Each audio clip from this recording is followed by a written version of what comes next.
Hello everyone, welcome to the class.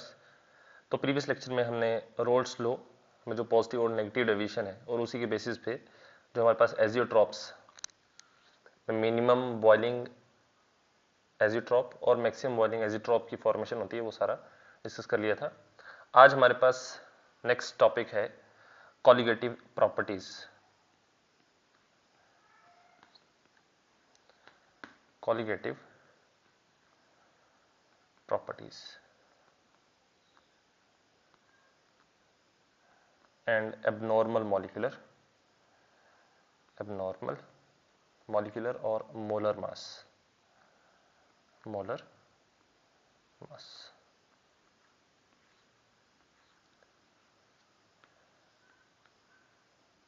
अब हमारे पास ऐसी प्रॉपर्टी सॉल्यूशन की प्रॉपर्टीज ऑफ सॉल्यूशन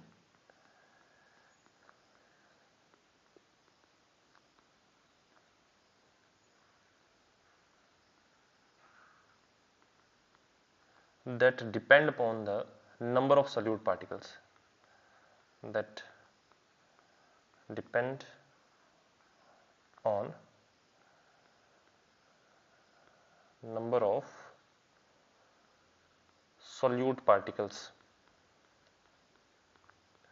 जो solute particles है उनके नंबर पे या अमाउंट पे बोल सकते हैं आप कि अमाउंट पे हमारे पास जो है solute particle के अमाउंट पे जो फिजिकल प्रॉपर्टी सॉल्यूशन की डिपेंड करे उसको हम बोलेंगे कॉलिगेटिव प्रॉपर्टी, कॉल्ड एज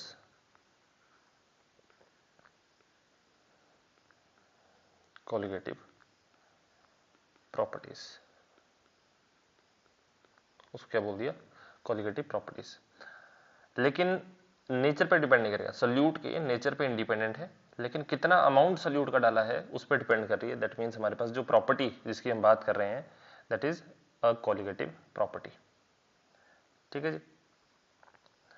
अब कॉलिगेटिव प्रॉपर्टी जो है वो हमारे पास चार तरह की हैं जो हमने डिस्कस करनी है इस चैप्टर में। वो देखिए कौन कौन सी हैं। First one is relative lowering in vapour pressure. Relative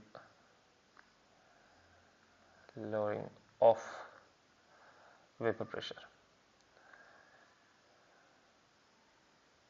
second है हमारे पास depression of freezing point. Depression of freezing point. Third comes elevation of boiling point,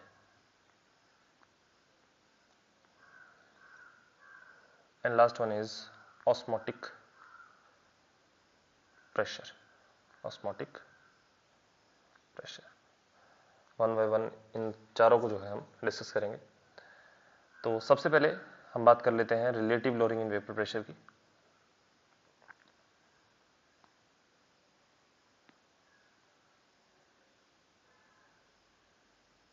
first property हमारे पास relative lowering in vapour pressure.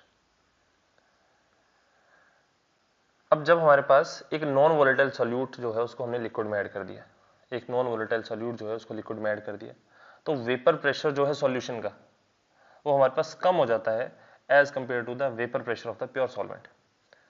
तो basically जब हमारे पास pure solvent let's say vapour pressure of हमारे पास है वेपर प्रेशर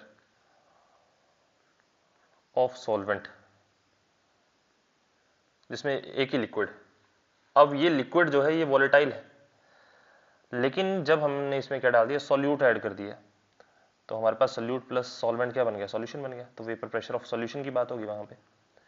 लेकिन हमने जो सॉल्यूट ऐड किया इसमें TiO1 सॉल्यूशन जिसमें सॉल्यूट है और सॉल्वेंट। अब यहां पे सॉल्वेंट जो है दैट इज लिक्विड, यहां पे सॉल्यूट जो है दैट इज सॉलिड।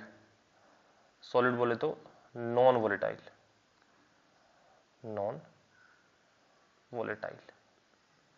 और यहां पे जो हमारे पास सॉल्वेंट वो लिक्विड है, सॉल्वेंट जो है वो क्या है, लिक्विड है। अब लिक्विड है इसका मतलब इट इज वोलेटाइल।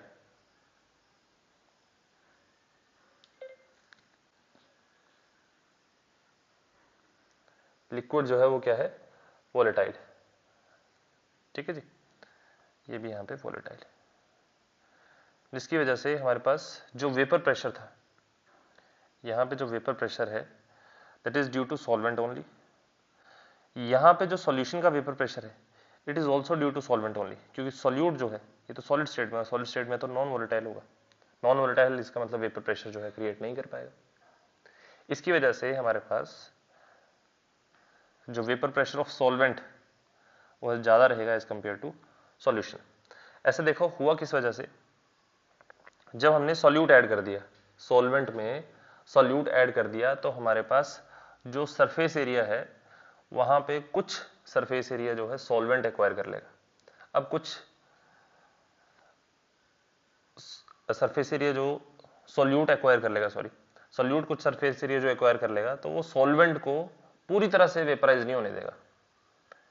एक स्पेसिफिक टेम्परेचर पे हमारे पास सॉल्यूट भी प्रेजेंट है, सॉल्वेंट भी प्रेजेंट है और सॉल्यूशन भी प्रेजेंट है।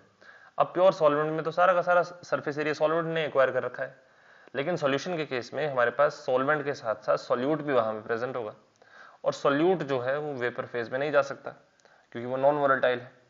ठीक है, लेकिन सॉल्वेंट जा सकता है। लेकिन सॉल्यूशन में हमारे पास कुछ सरफेस एरिया जो है वो सॉल्यूट ने क्योंकि एक्वायर कर रखा है, तो वो क्या करेगा, हमारे पास वेपर फेज में नहीं जाने देगा सॉल्वेंट को पूरी तरह। अब 100% पोटेंशियल जो है सॉल्वेंट का अवेलेबल नहीं है वेपर फेज में जाने के लिए जब सॉल्यूशन की बात हो रही है, क्योंकि कुछ सरफेस एरिया सॉल्यूट ने एक्वायर कर रखा है। और इसी वजह से हमारे पास जो है वेपर प्रेशर, सेम टेम्परेचर पे वेपर प्रेशर सॉल्वेंट का जो है वो ज्यादा रहता है as compare to that of solution. ठीक है जी। अब मान लेते हैं हमने n moles of non volatile solute जो है वो ऐड कर दिए किसमें, capital N moles of volatile solvent में। नॉन वोलेटाइल सॉल्यूट के स्मॉल n मोल्स और कैपिटल N मोल्स प्रेजेंट है किसके, वोलेटाइल सॉल्वेंट के। तो हमारे पास अगर मोल फ्रैक्शन हमने निकालनी है, mole fraction of solvent, let's से मोल फ्रैक्शन ऑफ सॉल्वेंट, ये इसको x1 लिखेंगे हम ना, मोल फ्रैक्शन ऑफ सॉल्वेंट ये किसके बराबर, number of moles of solvent divided by total moles, small n plus capital N। इसी तरह से मोल फ्रैक्शन ऑफ सॉल्यूट अगर हम निकाल लेते हैं, this is mole fraction of solute, तो इसके बराबर आ गई number of moles of solute divided by total moles, small n plus capital N। अब क्योंकि हमारे पास जो सॉल्यूट है, solute is non volatile,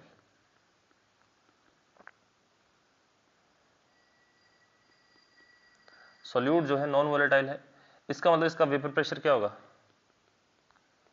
vapour pressure is equal to 0, negligible. और वेपर प्रेशर सॉल्यूशन में कंप्लीटली किसके ऊपर डिपेंड करेगा, it is completely dependent upon the solvent. तो रोल्स लॉ के हिसाब से एज पर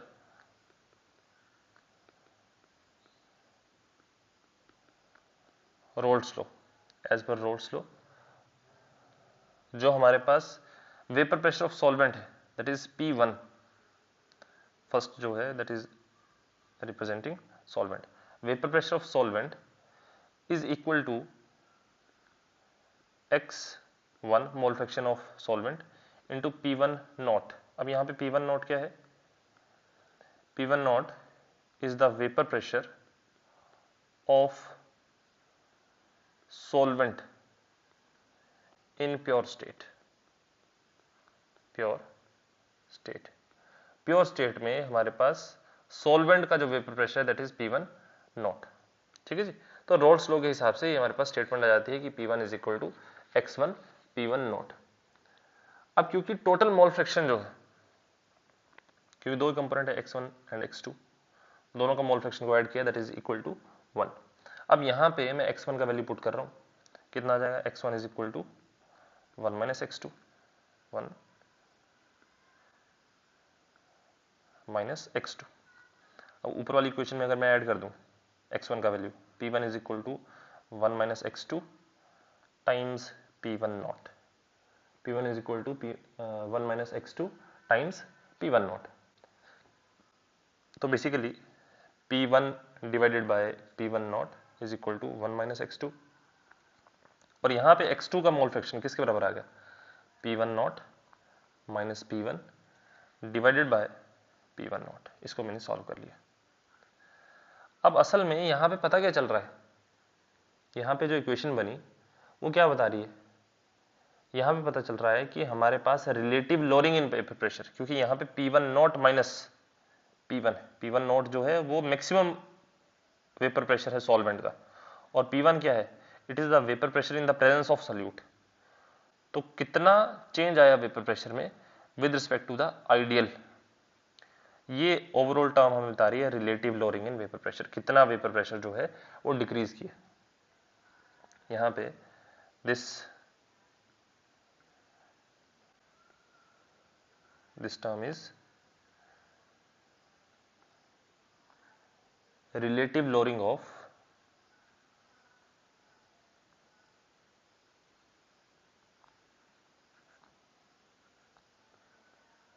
vapor pressure। ये हमें क्या बता रहा है, relative lowering of vapour pressure. ठीक है जी। अब जो स्टेटमेंट है वो क्या बोल रही है, क्योंकि यहाँ पे ये तो relative lowering in vapour pressure, लेकिन डायरेक्टली प्रोपोर्शनल किसके किसके है, this is the mole fraction of solute. इसका मतलब स्टेटमेंट बोलती है the relative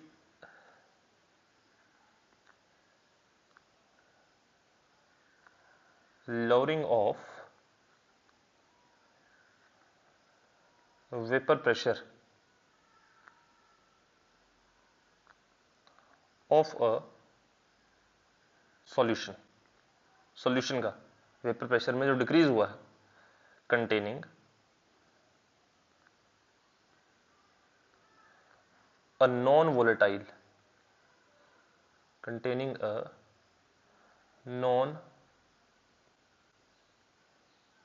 non-volatile, containing a non-volatile solute is equal to the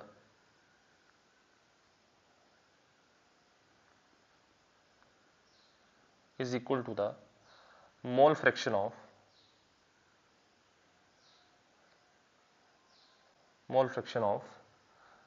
the solute present in the solution। Relative lowering vapour pressure जो है solution का जिसमें नॉन वोलेटाइल सॉल्यूट प्रेजेंट है, वो किसके डायरेक्टली प्रोपोर्शनल है, is equal to the mole fraction. किसके बराबर है, मोल फ्रैक्शन ऑफ सॉल्यूट, कि कितना सॉल्यूट उसमें प्रेजेंट था। अब क्योंकि अमाउंट ऑफ सॉल्यूट पे डिपेंड कर रहा है, मोल फ्रैक्शन असल में क्या बता रहा है, अमाउंट बता रहा है, तो relative lowering in vapour pressure जो है डायरेक्टली प्रोपोर्शनल है अमाउंट ऑफ सॉल्यूट के। दैट मींस हम रिलेटिव इन लोअरिंग वेपर प्रेशर को क्या बोल सकते हैं, that it is a colligative property, क्योंकि डायरेक्टली किस पे डिपेंड कर रहा है, अमाउंट पे। अब इसी चीज को देखो जो इक्वेशन ऊपर हमने लिखी है, इसी को मैं लिखता हूं P1 naught minus P1 divided by P1 naught is equal to, mole fraction थी x2, उसी को हमने लिखा था n divided by n plus n। अब डाइल्यूट सॉल्यूशन के लिए, फॉर डाइल्यूट सॉल्यूशन का मतलब है कि हमारे पास नंबर ऑफ मोल्स जो है सॉल्यूट के काफी कम रहेंगे, that is small n is very much less than that of capital N, that is n plus n is रफली इक्वल टू कैपिटल N। अब इसी चीज को P1 naught minus P1 divided by P1 naught is equal to small n divided by capital N। Small n is given mass of solute divided by molar mass of solute into given mass of solvent divided by molar mass of solvent, W2 divided by W1 and M1 divided by M2. अब यहाँ पे W2 और W1 क्या है? These are masses, given masses. कितना मास डाला है solute का और सॉल्वेंट का, और कैपिटल M और कैपिटल M1 और कैपिटल M2 क्या है? These are molar masses of solute and solvents. ठीक है जी। तो यहाँ पे हमें डायरेक्टली पता चल रहा है कि वेट पे डिपेंड कर रहा है, अमाउंट पे, कितना अमाउंट सोल्यूट का जो है वो प्रेजेंट था। ठीक है जी। इसका मतलब हमारे पास जो relative lowering in vapour pressure है, it is a colligative property. ठीक है जी। यहाँ पे मैं लिख भी देता हूँ,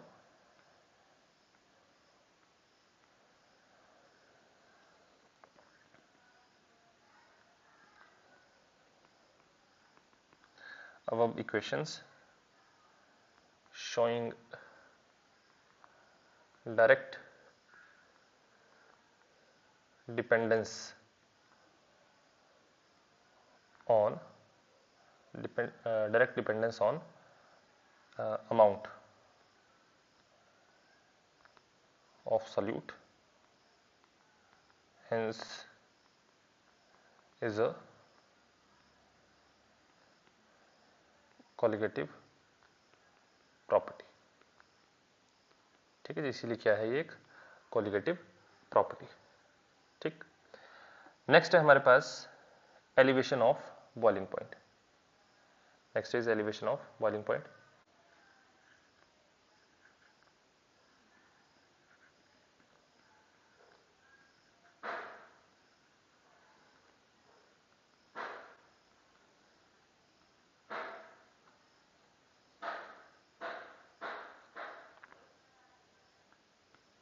तो सबसे पहले बॉइलिंग पॉइंट जो है वो लिक्विड का, वो उसे क्या बोलेंगे? What is boiling point?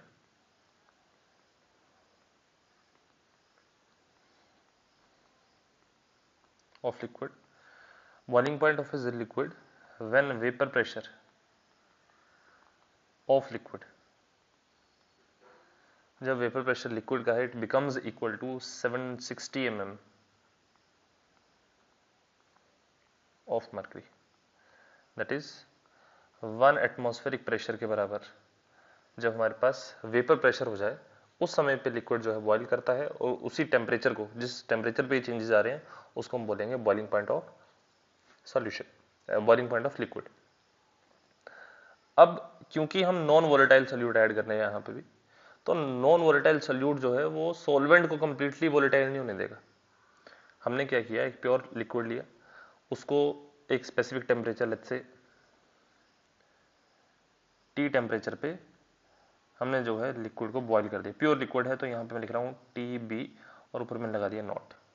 Pure liquid है क्योंकि, इसलिए नोट लगा दिया। अभी इसी प्योर लिक्विड को मैंने क्या किया, इसमें थोड़ा सा सॉल्यूट जो है ऐड कर दिया। अब सॉल्यूट ऐड करने से क्या होगा? सॉल्यूट ऐड करने से हमारे पास जो वेपर प्रेशर पहले सिर्फ सॉल्वेंट क्रिएट कर रहा था, अब वो सॉल्यूशन क्रिएट करेगा। अब क्योंकि सॉल्यूट जो हमने ऐड किया वो नॉन वोलेटाइल है, तो इसका मतलब वेपर प्रेशर की रिस्पॉन्सिबिलिटी अभी भी सॉल्वेंट की है, लेकिन इन द प्रेजेंस ऑफ सॉल्यूट। तो हमारे पास जो सॉल्यूट है वो सरफेस एरिया कुछ ना कुछ एक्वायर करके रखेगा, और सॉल्वेंट को कंप्लीटली अलाउ नहीं करेगा वेपर फेज में जाने के लिए। इसका मतलब TB नॉट सेम टेम्परेचर पे हमारे पास सफिशिएंट वेपर प्रेशर जनरेट नहीं होगा जो 1 एटमॉस्फेरिक प्रेशर के बराबर हो। इसका मतलब टेम्परेचर और देना पड़ेगा। तो हमारे पास टेम्परेचर जो है यहाँ पे TB नॉट ना रह के वो लेट्स से हो गया TB, इंक्रीज करना पड़ा हमें। This is for solution, this one is for solvent. अब सॉल्वेंट का चीज ध्यान रखें कि सॉल्वेंट का जो बॉइलिंग पॉइंट है TB not, it is less than TB boiling point of solution. अब क्योंकि लेस देन है तो यहां पे जो चेंज निकालेंगे हम, that is TB not minus TB, sorry TB minus TB not, जो वैल्यू ज्यादा होगी उससे छोटी वैल्यू माइनस कर दी हमने। तो TB माइनस T नॉट जो है ये हमें बता रहा है कितना एलिवेट हुआ, इसी को लिख रहा हूं डेल्टा TB। ये हमें बता रहा है एलिवेशन एलिवेशन या elevation of boiling point, elevation of boiling point कौन बता रहा है? हमारे पास डेल्टा टीबी। अब एलिवेशन इन बॉइलिंग पॉइंट जो है फॉर सेवरल एक्सपेरिमेंट्स, ये चीज एस्टेब्लिश्ड हुई कि हमारे पास जो एलिवेशन इन बॉइलिंग पॉइंट, जितना बॉइलिंग पॉइंट एलिवेट हुआ वो डायरेक्टली प्रोपोर्शनल है, directly proportional to the molal concentration. Molality की बात हो रही है, दिस इज मोलैलिटी। और मोलैलिटी ही क्यों कंसीडर किया? मोलैरिटी कंसीडर कर लेते, नॉर्मैलिटी कंसीडर कर लेते। मोलैलिटी इसलिए क्योंकि यहाँ पे टेम्परेचर चेंज कर रहे हैं, और मोलैलिटी एक ऐसी कंसंट्रेशन है which is independent of temperature, independent of temperature. इस वजह से हमने जो है यहाँ पे मोलैलिटी यूज किया है, इसलिए क्या यूज कर रहे हैं? मोलैलिटी। तो delta T B is directly proportional to M, molality. Delta T B proportionality हटाया, हमारे पास कांस्टेंट आ जाता है के बी, और साथ में आ गया एम। यहाँ पे अभी के बी क्या है? This is molal elevation constant, molar elevation constant, also known as ebullioscopic constant। अब delta T B is temperature, मान लेते हैं केल्विन में। इसके यूनिट्स हमने निकालने, यहाँ पे जो क्वांटिटी है के बी, उसके यूनिट्स हमने निकालने। एम जो है that is molality, molality is mole पर केजी, इसी को मैं लिख सकता हूं मोल केजी इनवर्स। इस क्वांटिटी के अगर हमने यूनिट्स निकालने तो आ जाएंगे, मोल उधर जाएगा, इनवर्स में चला जाएगा, मोल इनवर्स केल्विन केजी। तो बेसिकली इबुलियोस्कोपिक कांस्टेंट के यूनिट्स क्या आ गए? Kelvin mole inverse kilogram. Units क्या आ गए? केल्विन मोल इनवर्स किलोग्राम, या केल्विन किलोग्राम मोल इनवर्स, जैसे मर्जी आप आगे पीछे बोल सकते हैं। ठीक है जी। तो ये हमारे पास जो है इबुलियोस्कोपिक कांस्टेंट आ गया। अभी मोलैलिटी जो है, molality can be written as, molality को कैसे लिखा जा सकता है? Molality is equal to number of moles of solute divided by weight of solvent. Solute के मोल्स दैट इज 2 से रिप्रेजेंट कर रहे हैं, divided by weight of solvent. ठीक है जी। अब क्योंकि ग्राम में लेते हैं हम सब कुछ, तो यहाँ पे 1000 से मल्टीप्लाई और कर दिया मैंने। Molality is equal to number of moles of solute which is equal to given mass of solute divided by molar mass of solute M2 divided by weight of solvent. अब यहाँ पे 1000 जो है उसको नीचे लेके आ रहा हूँ, डिवाइडेड बाय 1000 कर दिया। ठीक है जी। या इसी को मैं दूसरी तरह से कैसे लिख सकता हूँ? 1000 divided by M2 into W2 divided by W1। एक ही बात है, रीअरेंज कर रहे हैं और कुछ नहीं कर रहे। अब यही मोलैलिटी का वैल्यू उठाया और हमने ऊपर पुट कर दिया, delta TB is equal to K B molal elevation constant into 1000 W2 divided by W1, और यहाँ पे आ गया हमारे पास M2। अब यहाँ से M2 का वैल्यू निकाल सकते हैं। Molar mass can be calculated, molar mass किसका? सॉल्यूट का। मोलर मास किसके बराबर आ गया? KB into 1000 into W2 divided by W1 divided by delta TB। अब इस इक्वेशन से मैं बताना ये चाह रहा हूँ कि यहाँ से हम मोलर मास भी निकाल सकते हैं, ये हम आगे यूज करेंगे जब हम एबनॉर्मल मोलर मास जो है वो कैलकुलेट करेंगे। ठीक है जी। तो यहाँ से M2 का वैल्यू भी हमने निकाल लिया। अदरवाइज यहाँ से डेल्टा TB जो डायरेक्टली प्रोपोर्शनल है किसके? मोलैलिटी के। मोलैलिटी से डायरेक्टली प्रोपोर्शनल मतलब number of moles of solute पर किलोग्राम ऑफ सॉल्वेंट। तो डायरेक्टली प्रोपोर्शनल है number of moles of solute पे, मतलब क्वांटिटी पे डायरेक्टली डिपेंडेंट है। That means delta TB is a colligative property. इसका मतलब क्या हुआ कि डेल्टा टीबी जो है वो क्या है, एक कोलिगेटिव प्रॉपर्टी। ठीक है जी, होपफुली ये बात जो है आपको समझ में आई होगी। इसके अलावा देखिए यहाँ पे मैं एक चीज मेंशन कर देता हूँ, और जो केबी है, molal boiling point elevation constant,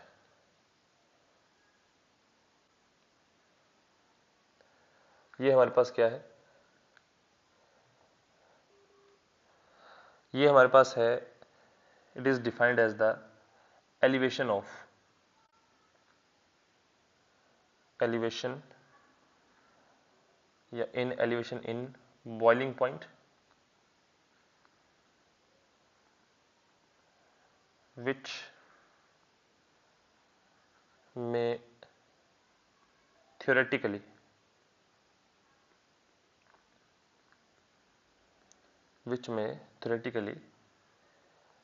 be produced by dissolving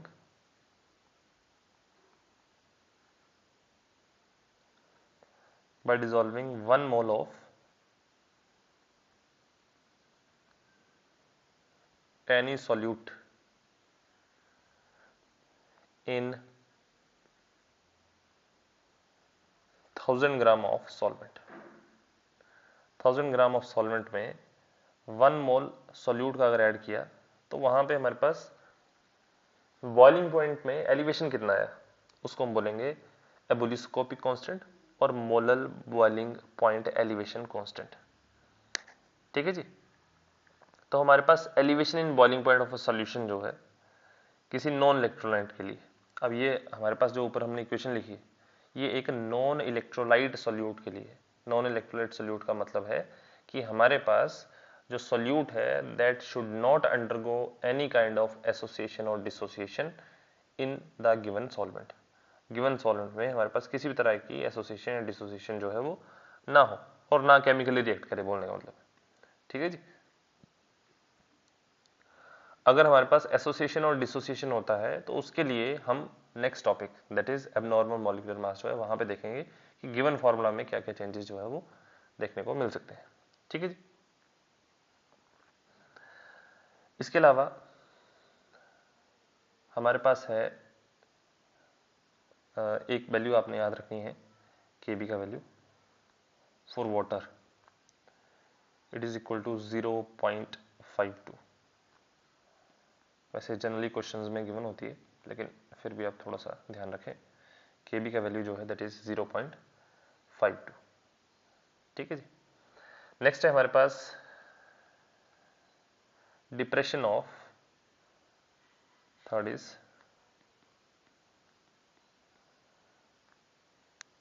depression of freezing point.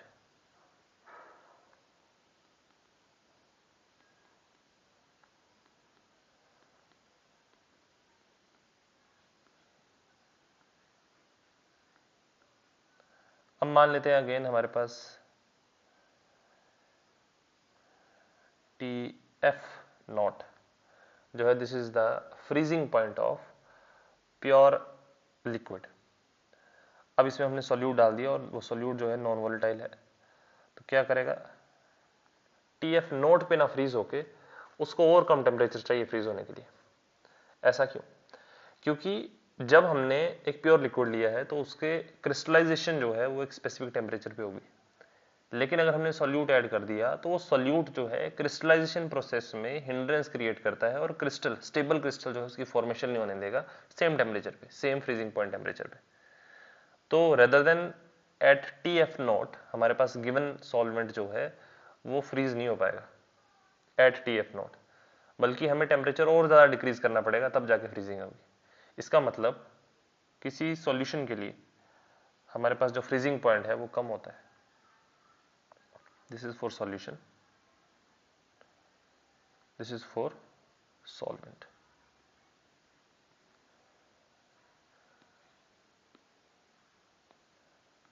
ठीक है जी। सॉल्वेंट के लिए जो फ्रीजिंग पॉइंट है TF not it is greater than TF, that is for solution. TF not के लिए फ्रीजिंग पॉइंट जो है, मतलब सॉल्वेंट के लिए जो TF नॉट फ्रीजिंग पॉइंट है वो ज़्यादा रहेगा as compare to TF which is for solution. अब यहाँ पे अगर हमने निकालना है कि कितना डिफरेंस है फ्रीजिंग पॉइंट में, या फ्रीजिंग पॉइंट जो है कितना डिक्रीज हो गया solute, non volatile solute add करने से हमारे पास प्योर सॉल्वेंट का फ्रीजिंग पॉइंट जो है कितना डिक्रीज हुआ, दैट इज गिवन बाय, अब क्योंकि यहाँ पे TF नॉट जो है it is greater than TF, तो डेल्टा TF जो है it is equal to TF naught minus TF। Higher value से लोअर वैल्यू जो है वो हमने कर दी सब्ट्रैक्ट, तो हमारे पास आ गया delta TF which is equal to TF naught minus TF। ठीक है जी। अब यहाँ पे जो डेल्टा TF आ गया, delta TF it is proportional to the molality, delta TF is proportional to molality. अब यहाँ पे अगेन मोलैलिटी इस वजह से लिया गया है क्योंकि हमारे पास टेम्परेचर चेंज हो रहा है, तो हमारे पास मोलल कंसंट्रेशन जो है, जो कि टेम्परेचर इंडिपेंडेंट है, उसका यूज करना जो है वो ज्यादा रेलिवेंट रहेगा। प्रोपोर्शनलिटी अगर हम हटाते हैं तो delta TF is equal to KF times M, और यहाँ पे KF जो है this is molal depression constant या फ्रीजिंग पॉइंट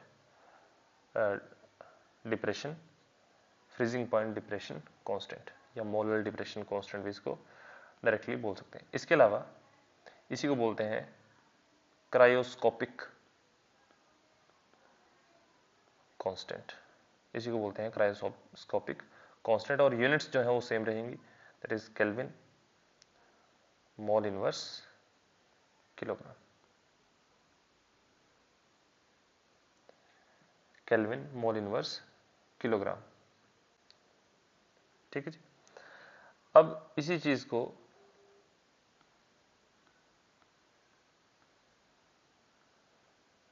मैं लिख देता हूं delta TF is equal to 1000, same जैसे हमने ऊपर अभी किया एलिवेशन ऑफ बॉइलिंग पॉइंट में, 1000 टाइम्स यहाँ पे चेंज आएगा KF का into W2 divided bye M2 times W1। ठीक है जी।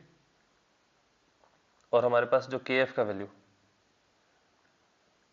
KF का वैल्यू किसके लिए, वाटर के लिए, इट इज इक्वल टू 1.86, ये भी आपको याद रखना है, अदरवाइज क्वेश्चन में गिवन होगा, दिस इज फॉर वाटर।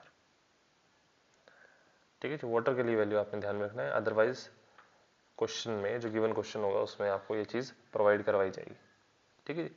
अब यहाँ से एक चीज जो काइंड ऑफ बोल सकते हैं एक्स्ट्रा चीज जो आपको ध्यान में रखनी है, that is anti freeze solution, anti freeze solutions.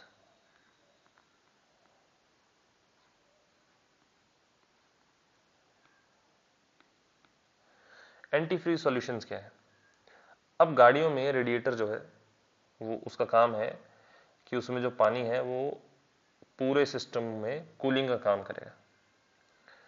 अब जो कंट्रीज जो हैं जहाँ पे स्नोफॉल आम चीज़ है, वहाँ पे हमारे पास जो है वाटर का टेम्परेचर 0 डिग्री पे रहेगा या 0 डिग्री से भी कम हो सकता है, तो रेडिएटर का पानी तो फ्रीज कर जाएगा। अगर रेडिएटर का पानी फ्रीज कर गया तो वो कूलिंग कैसे करेगा, गाड़ी तो जाम होगी। इसकी वजह से एंटी फ्रीज सॉल्यूशन जो है ऐड किया जाता है, जो असल में क्या करेगा, डिप्रेशन इन फ्रीजिंग पॉइंट। इसका मतलब वाटर अब 0 डिग्री पे फ्रीज नहीं होगा, उसको और कम टेम्परेचर चाहिए फ्रीज होने के लिए। ठीक है जी। तो एंटी फ्रीज सॉल्यूशन जो है it causes depression in freezing point, depression in freezing point of pure solvent। For example हमारे पास है ethylene glycol, ethylene glycol, ethylene glycol in water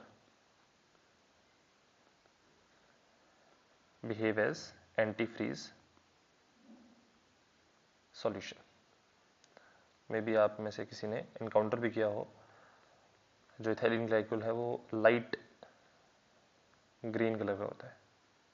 may be देखा हो रेडिएटर में जब पानी डलता है तो वहाँ पे एक लाइट ग्रीन कलर का लिक्विड भी कई बार जो है ऐड किया जाता है। ठीक है जी।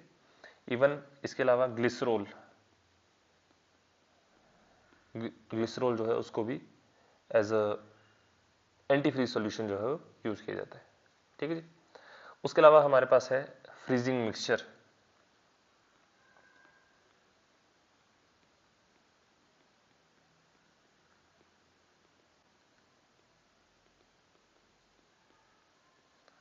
Next is freezing mixture. असल में जो आइस और कॉमन सॉल्ट जो है उसी को हम बोलते हैं फ्रीजिंग मिक्सचर। फ्रीजिंग मिक्सचर क्या है? Ice plus common salt that is NaCl। ये होता किस लिए यूज है? Used for making ice creams, used for making ice cream and in laboratories to create low temperatures. In laboratories to create low temperature, क्योंकि solute डालने से क्या होता है? टेम्परेचर डिक्रीज कर जाएगा और इसकी वजह से हम इसकी हेल्प से कितना टेम्परेचर अचीव कर सकते हैं? As low as -33 degree Celsius, that is रफली 240 केल्विन टेम्परेचर जो है अचीव्ड।